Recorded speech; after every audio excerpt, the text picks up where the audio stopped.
Hello, everyone, and thank you for joining our broadcast today. This is an interview that I conducted with Marcia Montenegro. She is the founder of Christian Answers for the New Age.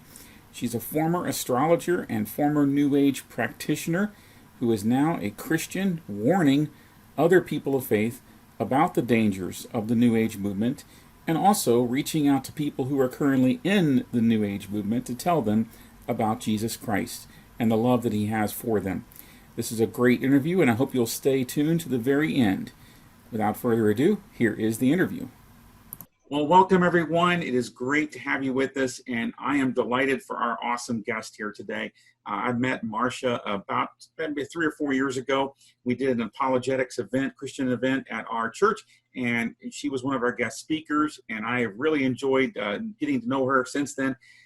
And she is a former New Age practitioner and is now a Christian who is warning people about the dangers of the New Age. And the New Age movement is all around us, and many people have been affected by it and its teachings without even really knowing it. And so today we're gonna hear from Marcia and her testimony, her story, and just some warnings that she has for us and how we need to be good discerners on who we listen to and who we don't listen to. So. Marcia, it is a delight to have you. Thank you so much. And without further ado, I just want to ask you to tell the viewers a little bit about yourself and how the Lord got a hold of you, and just a little bit about your story. So it's all yours. Okay, that's great. Thank you so much for having me, Pastor Brian. I really appreciate it.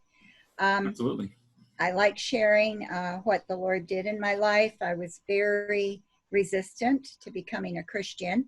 I actually did have exposure to various churches growing up, because my mother had been raised Southern Baptist and believed in children going to church. My father was an agnostic. He wasn't sure whether there was a God or not, but he wasn't against, my sister and myself going to church. So we moved around a lot. We lived overseas much of my childhood. We went to various churches, some kind of generic.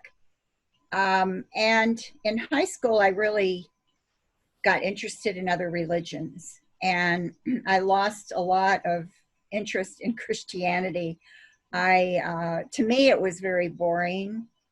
And I just didn't get it, basically. I didn't understand the point of it. And I think I saw it as a moral religion, like you have to be good kind of thing. You have to be good to get into heaven. So it was very shallow to me for whatever reason. And I had friends who were from other religions. And so I began to question, well, why should I be a Christian? I can really be anything that I want. And I also was interested in high school in astrology and the supernatural. Now, all of that in college led to me getting very interested in Eastern religions and continuing an interest in astrology and the supernatural. Of course, I couldn't do much with it in college, but I did have some paranormal experiences. And I also learned more about Eastern religions. When I got out of college, I continued these paths of interest. I would say that I rejected Christianity, consciously rejected it by the time I was 16, and maybe really starting at age 15. So after college, I did more reading. I was interested in contact with the dead. I was interested in, psychic powers, having ESP, extrasensory perception. I was reading a lot of books about that. I went to some psychics. In time, after all of this reading, I actually, for a brief time, was involved with a Tibetan Buddhist group, learning how to do Buddhist meditation. And I also took a course called Inner Light Consciousness, which really you could sum up as a crash course in the New Age. And so I learned various things there, and we had a guided meditation every evening. And at the very last night, we were told that at the end of the meditation that night, we would be introduced to our spiritual master. And we all realized the spiritual master was disembodied. And I did encounter what I thought was my spiritual master, which is really just another term for spirit guide, which is very common in the New Age and the occult. And actually, he was with me from then on. I did not like converse with him like some people do. I didn't know his name, but I was very aware of his presence. A few times he did say things to me in my dreams. Now, this is very common in the New Age and the occult. This is not unusual. And I also felt I had other spirit guides, and I was told by psychics I had a lot of spirit guides. So after that point, I took some courses. I took psychic development and I took astrology classes. I was living in Atlanta, Georgia, and actually this kind of material and teaching was very available there. I, at a particular place, I took these classes. I was learning astrology. I was learning to develop psychic abilities. I started having a lot of these paranormal experiences. And then I actually was licensed to practice astrology after taking a 7-hour exam. So the 7-hour exam was very difficult. Only half the people passed it. That it qualified me to purchase a business license, and I started practicing astrology professionally. I also had become interested. I had gone from Tibetan Buddhism to Zen Buddhism. And so now I was reading a lot of Zen Buddhist writings. What's the difference between those two, by the way, just for anyone that... Okay, yes, there is a difference, although they are both Buddhism. Buddhism started in India, and when it went up into Tibet, it got blended with an animistic indigenous religion there called Bon, B-O-N. Okay. And animistic shamanistic religion is a religion that believes in all kinds of spirits. Objects usually have spirits in them. There's a lot of different gods. So it kind of blended with that, which makes Tibetan Buddhism very different from Buddhism in other places. Because actually in Buddhism, there is no God. But yet in Tibetan Buddhism, they have deities because of this kind of shamanistic religion there. When Buddhism went into China, I think because Tibet was so isolated, that's one reason that the beliefs kind of stayed the same there. In China, it blended more a little bit with Confucianism and with Taoism. Some parts of Buddhism blended with Taoism, which is an ancient Chinese religion that is also originates in shamanism. And when that part of the Taoism and Buddhism in China went to Japan, it became Zen Buddhism. In China, it actually still exists, and it's called Chan, C-H-A-N. I may not be pronouncing it right. It may be pronounced Zhan, more like a Z. And in Japan, it's Zen. And Zen Buddhism is probably one of the major forms of Buddhism that's in this country and has influenced different groups in this country. Like the Beatniks were very taken with Zen Buddhism, for example. Or the That's very helpful. Thank you. I should say the Beat Generation, not the Beatniks. Right. Jack Kerouac, Right. on the road, and they were very much influenced by it. But it continued, and there's been a big swell of Zen Buddhism in this country through Alan Watts and D.T. Suzuki, who both wrote a lot of books that were very popular and are still popular. And I was influenced, in fact, by those books. And that's one way I got into Zen Buddhism. So Zen Buddhism compared to Tibetan Buddhism seems very simple because Tibetan Buddhism has a lot of rituals and a lot of things that you do, whereas Zen Buddhism focuses on what they call sitting, which is actually meditation. And they don't even like to say meditate.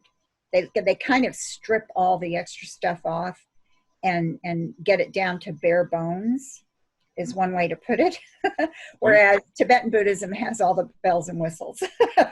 So that's good, one way of thinking of the differences between the two. And you drifted more toward which one now? So towards Zen. Towards Zen, yes.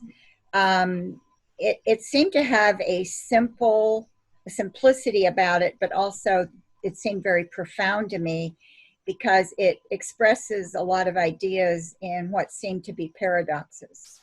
Okay. So, you know, they asked, like, what is the sound of one hand clapping? I'm sure a lot of people have heard that. These are questions that are supposed to trigger a spiritual insight if you ponder it long enough. And this insight is not an insight you get through reasoning or logic.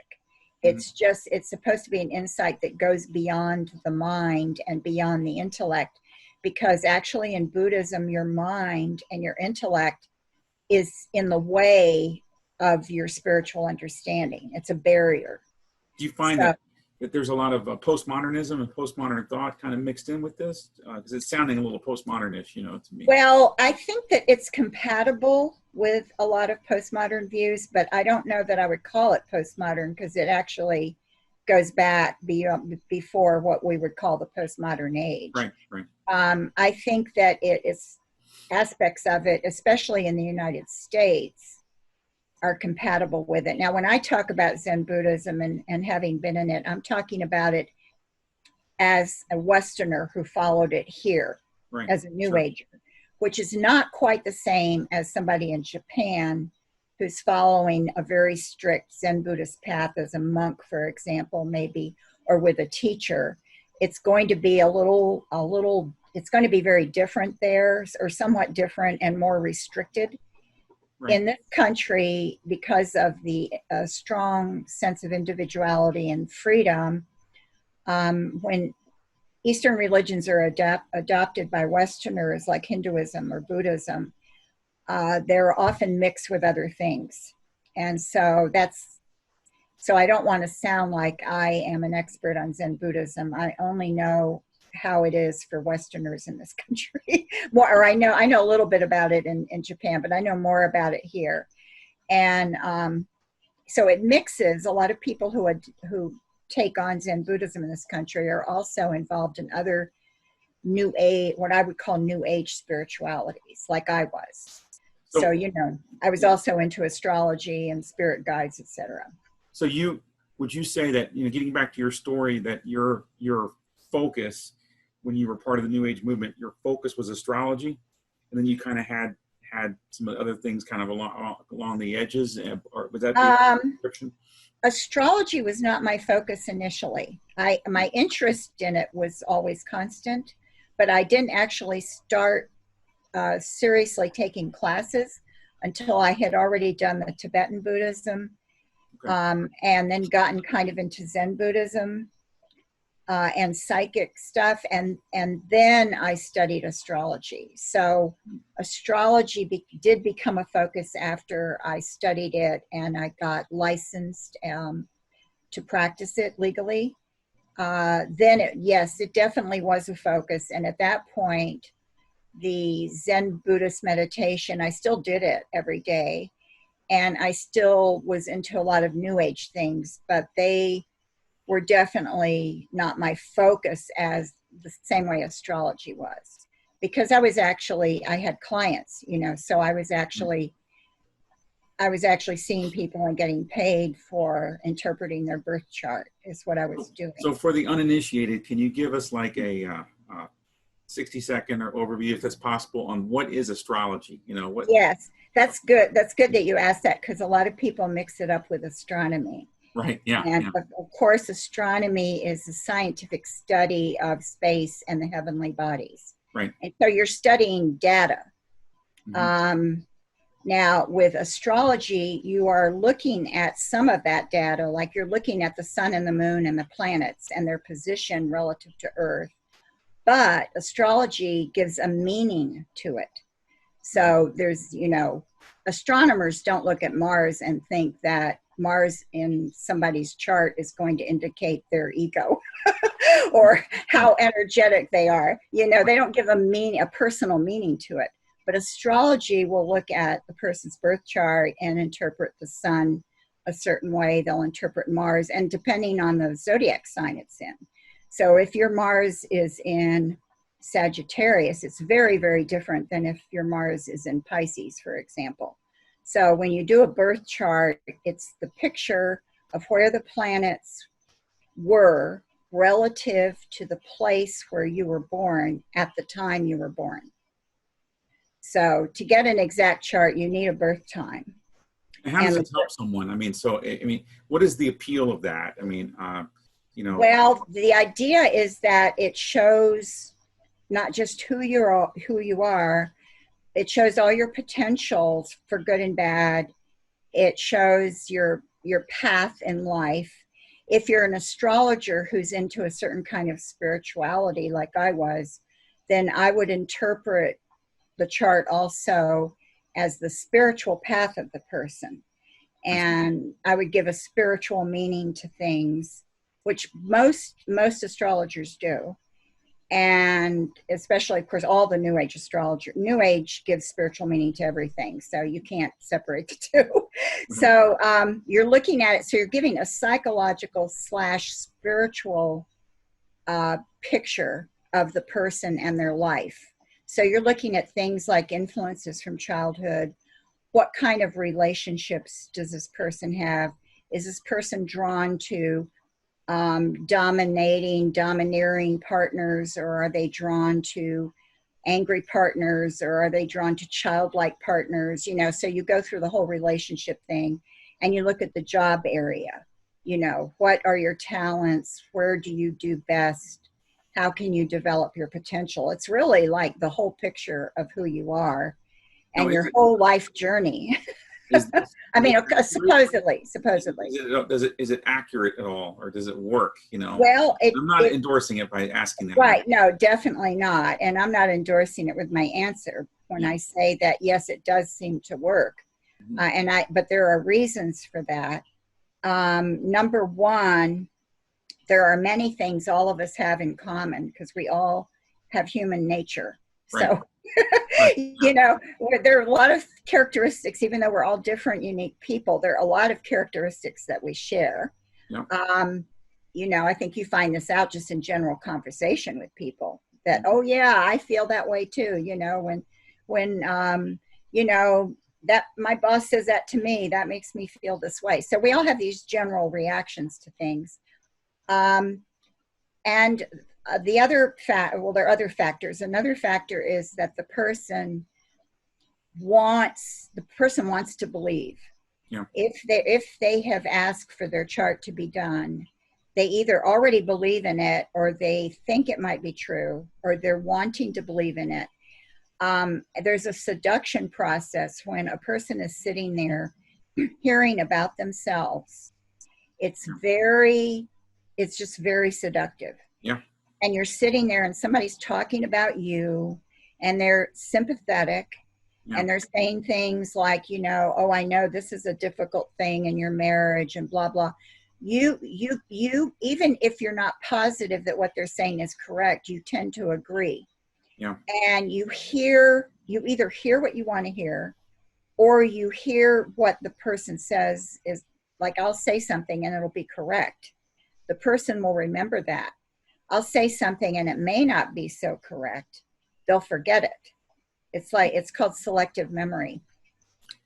And then the other factor, so those are a couple of factors. The other factor is that many astrologers who are doing this seriously as a spiritual thing have, like I did, have spirit guides. Right. Now, these spirit guides are fallen angels. And I have no way to prove this, but I 100% believe they exist, and they feed information. So, because so often when I was doing a chart, something would come to my mind about the person, and I would blurt it out. It could be, I could either get a picture in my head, or I could get a word, or just some kind of sudden insight.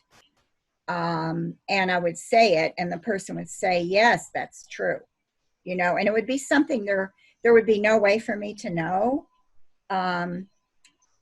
So I would either kind of see it as I was doing the chart, or sometimes it would just spontaneously pop into my head.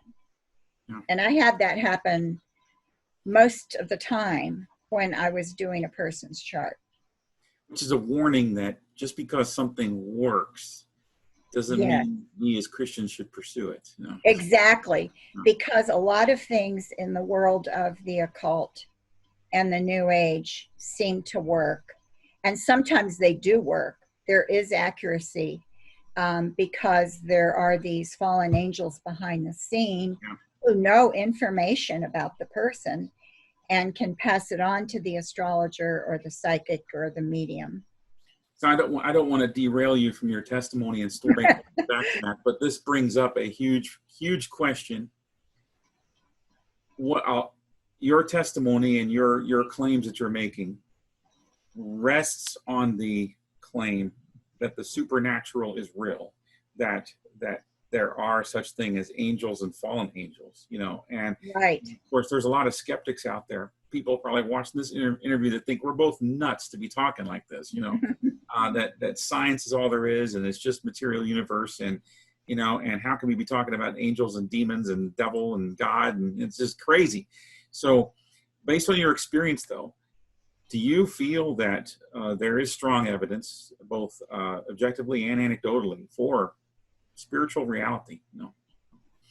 Well, yes. I would certainly point, first of all, to God's Word, to the Bible, which indicates that, we know there are angels, and we know there are angels who rebelled. Mm-hmm. And we are usually unaware of this world. We know the most we know about is usually through God's Word. But Jesus certainly confirmed it. He referred to Satan as a personal being. Yeah. And he referred to unclean spirits or to demons. Yeah. And there were several examples of him casting demons out of people. So, and the Bible also talks about in Ephesians 6 about spiritual forces at work.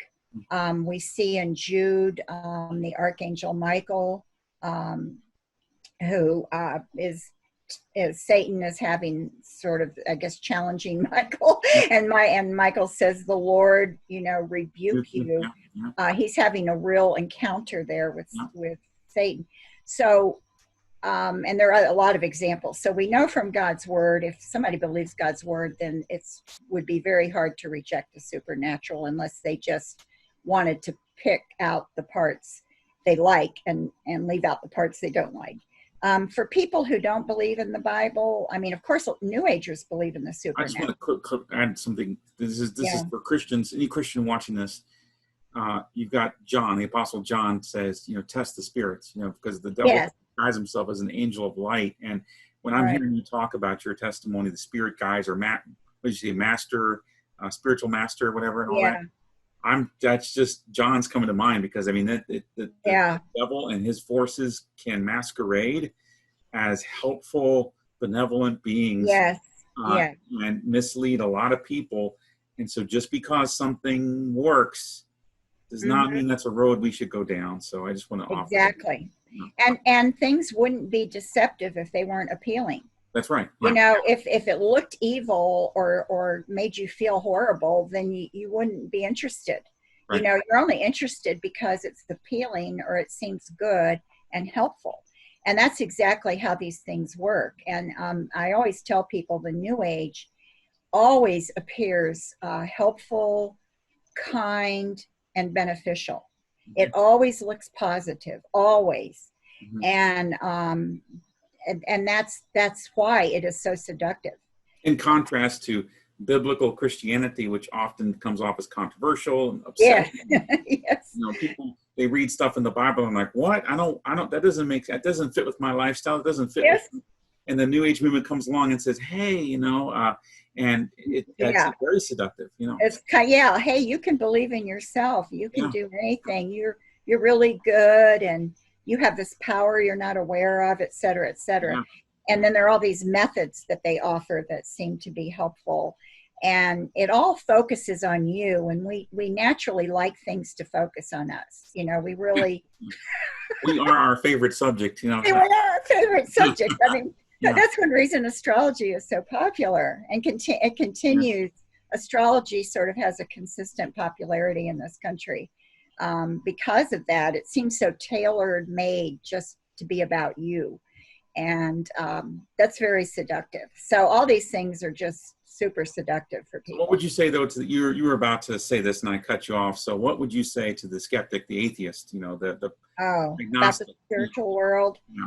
Yeah, I don't deal with them too much. I deal more with New Agers who already believe in the supernatural. I think it's a little easier, actually. But yeah, I don't know. To the skeptic, I don't know. I guess I would say if everything is just material, if there's nothing else but the material world, then what accounts for the way everything works? Why is it that Earth is placed in a position where if it was just a little closer to the sun, we would be burned up. If it was a little further away, we would freeze. Right.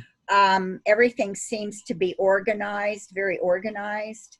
And also, I would say, if we're just material, how do you explain that we have this intellect and we're even able to be skeptics about the supernatural? Right. You know, when animals clearly don't go there at all, we're obviously very different from animals. So how did we come about? How, you know, to me, the origins question really is a good one, because you really can't logically explain man just evolving from animals, in my opinion. No. And you can't explain why we're so different. And you can't explain why man seems to want a spiritual answer to things, you know. And I actually think the number of atheists and skeptics is a lot lower than maybe what they want us to think. I think more people have some kind of spiritual view. I think you're absolutely right. There's a lot of people that, in my experience, and I don't want to insult anyone that's not a believer that's watching this. It's not my intent, but a lot of people are just frustrated and disenchanted with their experience in Christianity or in the church or whatever. And so it's almost like they're just angry about that. And, and so they turn to science or materialism or alternative spirituality. But I think most people, if you sat down with them and had a long enough conversation with them, will acknowledge there's got to be something beyond the material in order for this all to make sense. You're alluding to the cosmological and teleological arguments and stuff, and it's all true. But I think you're right. Most people, it really comes down to, am I going to follow God or am I going to follow my own path? You know, and the New Age movement is very appealing to people that want to follow their own path, reach their own enlightenment, expand their own awareness. So anyway, I want to get back to your story though. So you were an astrologer.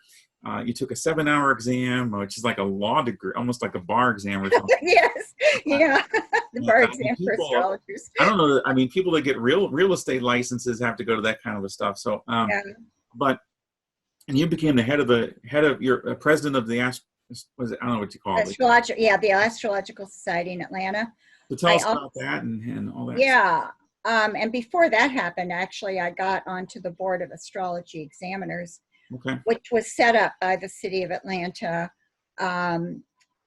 earlier, before I came onto the scene. And this is the exam that formulates, these are the people, the board formulates and grades the exam that's given to the people who take the test that I took. And I was on that board for 4 years, and I was chairperson the last 3 of those 4 years. Then I became president of the Astrological Society. I can't remember. I have to think about the years. I'm not sure if there might have been a year or 2 in between there. But also all this starting around 3 years, I think, or maybe 2 years after I was licensed, I started teaching astrology. And I did that on a regular basis. And I even did workshops to help people who wanted to take the exam, to help them prepare for the exam. So, because, you know, I knew the kind of things you had to know, and I would teach, we would go through. You have to be able to calculate the chart. You have to have memorized the mathematical formulas. So part of it is all math. Mm. And then you We're have not to. well with that then. So No, well, I'm terrible in math. That's the funny thing, is that math was my worst subject. I'm still not good at math. I'm terrible. I have to use the calculator on my phone all the time. I am really bad at math, and I struggled in school, but I really wanted to learn astrology so badly. I learned how to do the formulas. And then the other part, of course, is interpreting. So we would do a lot of charts, and we would talk about interpreting them. So I was teaching very heavily and doing, you know, having clients see me, consulting me. And there's not just the birth chart, there's also relationship charts. And then people would come to me every year to get their chart updated. And I would look at where the position of the planets now, you look at the position of the planets now and over the next several months compared to the birth chart. And so you update the chart as to what's going on.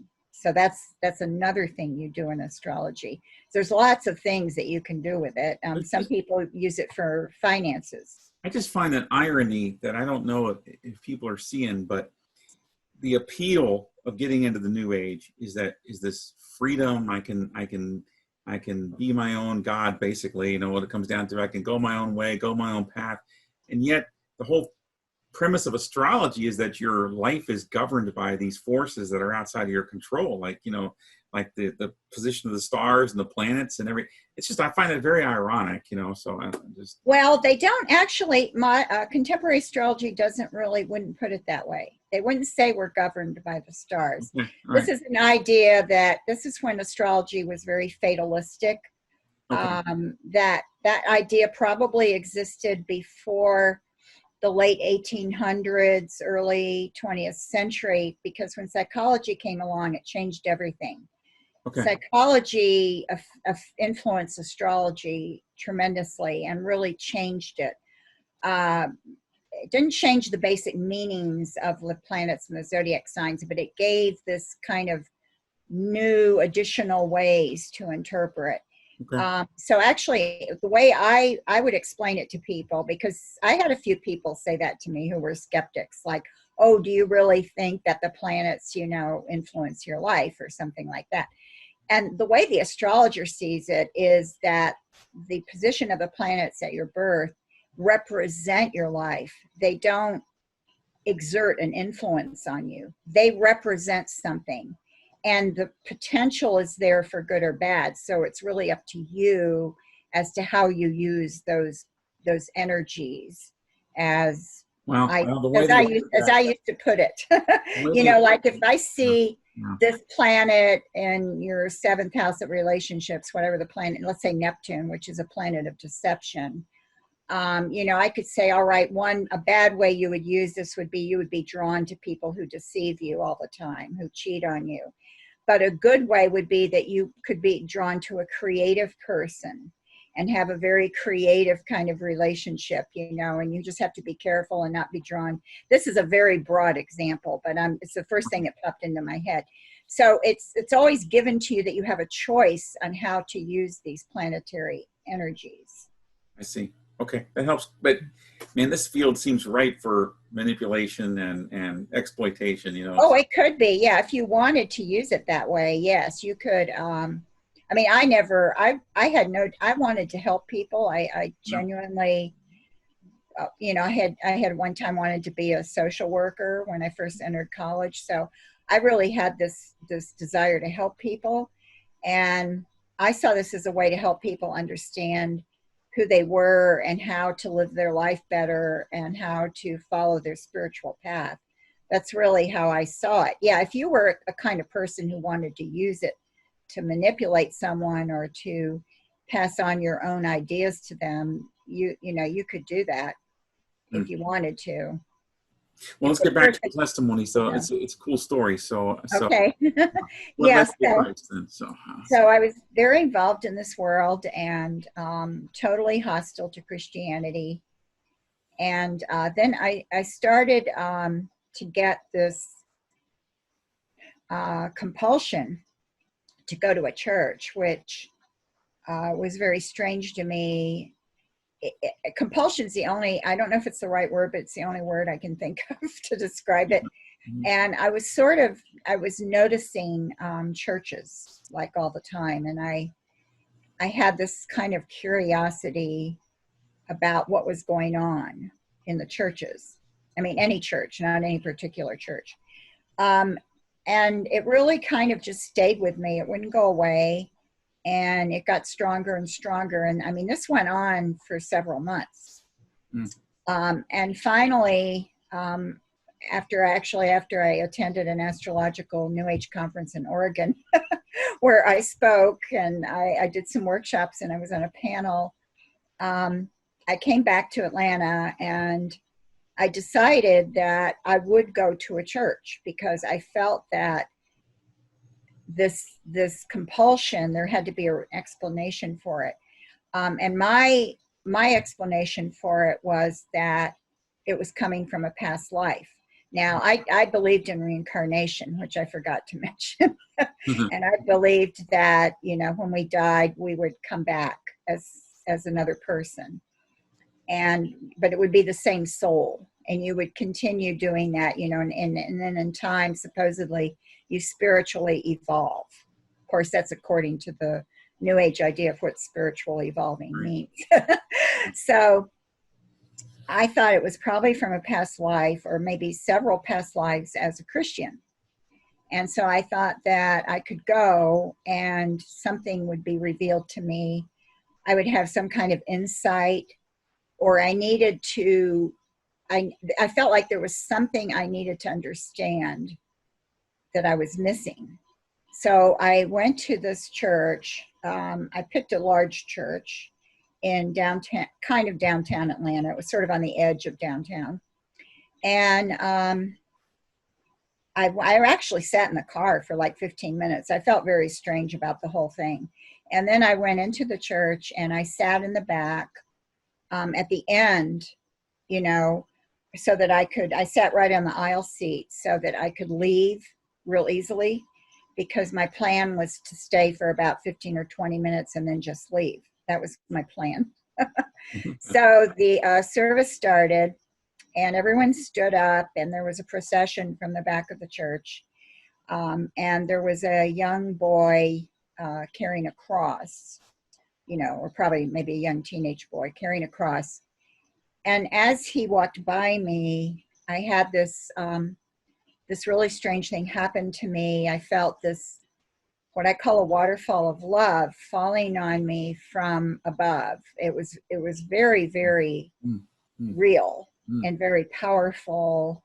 I knew that it didn't have anything to do with the people in the church or with the music. I knew that, or it seemed to me that it was coming from a personal God who was telling me he loved me. And which this is all very strange because I didn't really believe in a personal God. The New Age God is more or less, is more of a force or a power or an energy. But yet this seemed very personal to me. And I actually was moved to tears. And so then I ended up staying for the whole service. So I stayed for the service and I went home. I wasn't sure how to process this. I wrote about it in this little journal I had, and I said, well, whatever this means, I am not going to stray from my spiritual path. And that was my conclusion for that. God. Well, I was pretty strong, or I still am strong-willed, which is not always a good trait. And so I decided to go back to the church the following week, and I continued going there. I was very comfortable there. It was a very open-minded Episcopalian church. And no offense to anybody who's Episcopalian, but this was a very open-minded church. So I just sort of felt comfortable because nobody was really, didn't seem like they would say anything to me about what I did, as an astrologer. And in fact, a few people asked for my business card. So I thought, I can probably get some clients. I've got a shift in my chair. Sorry about this. So I thought, well, I'll just keep going and see what happens. I was sort of curious. And I actually ended up in a Sunday school called What Episcopalians Believe. And I would often share my views. Like I would say, well, in Tibetan Buddhism, they believe that when you die, you experience all your karma immediately, and then it's all burned off. And, people would kind of look at me and smile. And not, Episcopalians are very polite. And they would kind of smile and nod like, oh, isn't that interesting? So I thought I was sharing these spiritual gems with, people. Well, I ended up in, I also ended up in a group that was planning to be confirmed, which of course I wasn't, but I ended up in that group. And we would read this thing from the Book of Common Prayer at the end of every meeting, and it's actually a passage in Luke where the priest says, is praying over Jesus and prophesying over him, and says, mine eyes have seen thy salvation. He's speaking to Israel, saying that, he has now seen the Messiah, the long-awaited Messiah. But I didn't know that. I didn't know who was talking. I didn't know what he was talking about. I didn't understand it, but there was something about that. Every time we read it, it had an effect on me. And I was thinking to myself, whose salvation is he talking about? At the same time, the words in the liturgy sometimes would get to me, like they have a liturgy where they say the Lord Jesus Christ and where they say prayers and scripture passages. And a lot of times that had an effect on me. Now, all of this is in a very compressed amount of time. I would say that after I first went to the service the first time, it was Labor Day weekend. By early October, I was getting an impression from God that he didn't like astrology. And it was very clear that he didn't like it. But I just ignored it, because that was what I was doing. And then it became, within a few weeks after that, it became this impression that God wanted me to give it up. Now, I didn't hear any words. It's not like I heard God saying, give up astrology. It was just this impression. It's the only word I know for it. And it was very strong. And of course, I resisted it initially for a few weeks. And then finally, the night before Thanksgiving, I actually made a decision after talking to the rector of the parish. I made a decision to give it up. Now, I was not a Christian. Right. I was a confused New Ager. And I thought, wow, people aren't going to believe that I'm doing this. Here at that point, I was chairperson of the curriculum committee of the Astrological Society. I had just finished being president about 6 months before that. I was still on the board because I was the past president. And I was on like 2 other committees at the Astrological Society, and I was teaching astrology, or I was scheduled to teach in January. So this happened the night before Thanksgiving. I decided that I would start reading the Bible. And I started with Matthew chapter 1, verse 1, and I just started reading a little bit every night.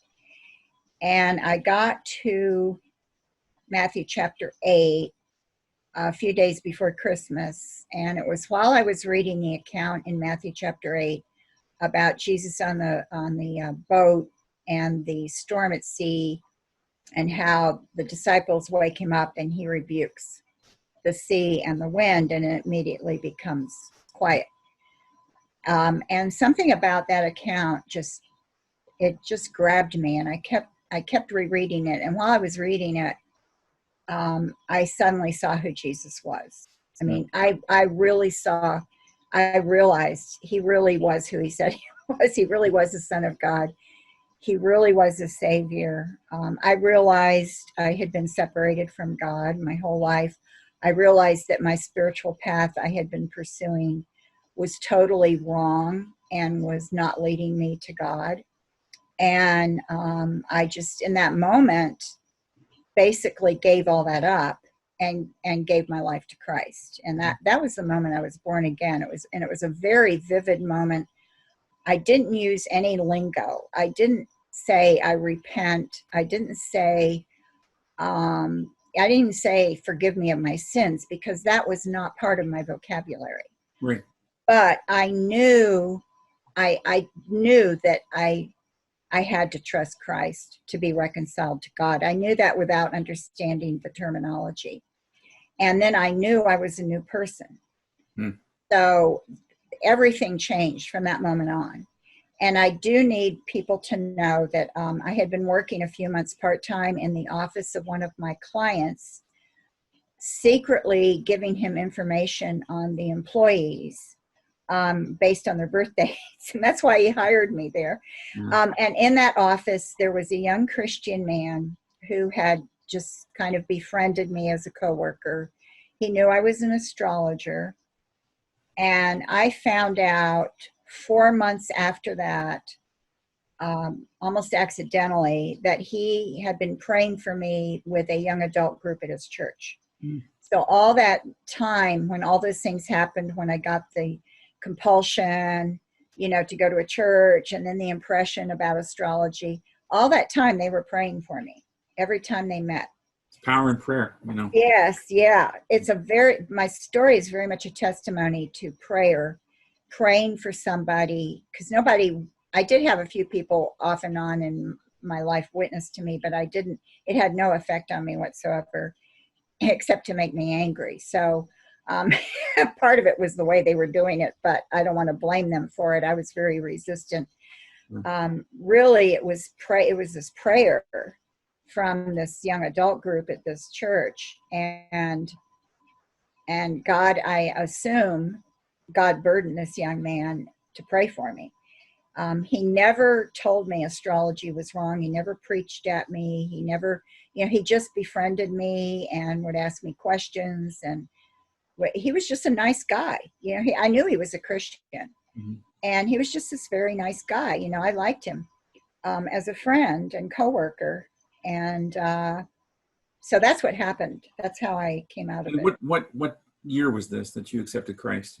Well, that day when I was reading Matthew 8, that was December 21st, 1990. Okay. So it was the very, very end of 1990.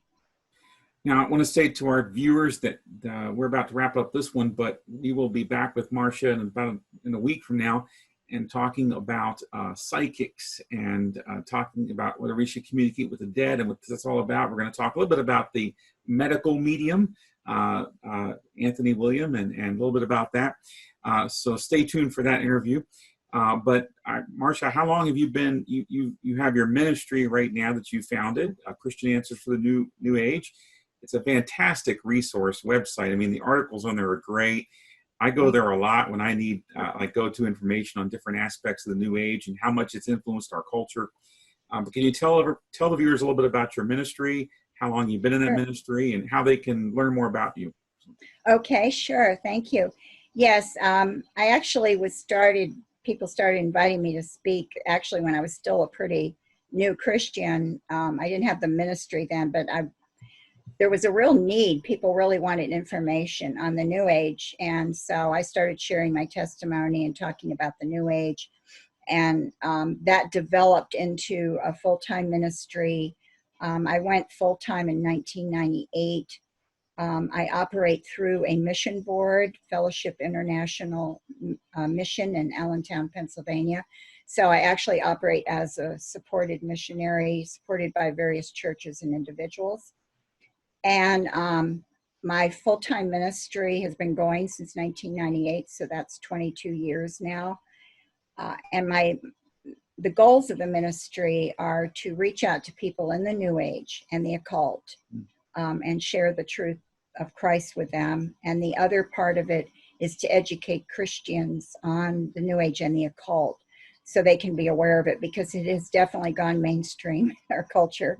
And some of it is in the church. So I'm very, very busy trying. I can't even keep up with it all, honestly. I'm just one person, but I do my best with the Lord's help. And so I have my website, christiananswersfornewage.org, and I have a ministry page on Facebook called Christian Answers for the New Age. And for the uninitiated, what is the distinction? I think I know the answer to this, but you're the expert. So what is the distinction between the New Age and the occult? Okay, yes. They do overlap. So sometimes when I'm talking about them, I'll use the words almost interchangeably, but I do make a distinction. The New Age is a movement. It's much more spiritually oriented than the occult. It's future oriented. It's transcendent. It's always about spiritual things, and it's kind of a body versus spirit idea, almost kind of a Gnostic thing, where the body and the material world are reflections or manifestations of the spiritual. That's really, so the material takes a secondary status, and the spirit is, and you're always on a spiritual path in some way. And the idea is that there has to be an awakening to the fact that you're this spirit in a body and you're on a spiritual path, and you need to awaken to the fact you need to see reality the way it really is, which is not the normal way. It's the way the New Age sees it. And they're different. Of course, there are variations with the New Age. The New Age I actually define as a network of beliefs that are based on Eastern spirituality, Gnostic beliefs, and a movement called New Thought, which is the positive thinking kind of thing. And so it's a network, and you can find people at various areas in that spectrum. The occult, I like to define really as a set of practices that are associated with certain beliefs, but the occult is very much here and now. It's more present oriented than future oriented. And even though there's a spirituality to it, it's more about the self and the power of the self in the sense of effecting a change in the world. So there's an area that really kind of covers both, and that's I'm thinking of goddess spirituality. You find in the New Age and in the occult in modern neo-paganism, like modern witchcraft. You find a goddess spirituality there and in the New Age, and there's been a lot of blurring of the lines. And you also can find, like witchcraft, I define technically as part of the occult, but you also find a lot of people in witchcraft and modern Wicca with New Age views. Like some of them may believe in reincarnation, some of them may even be into, Eastern meditation.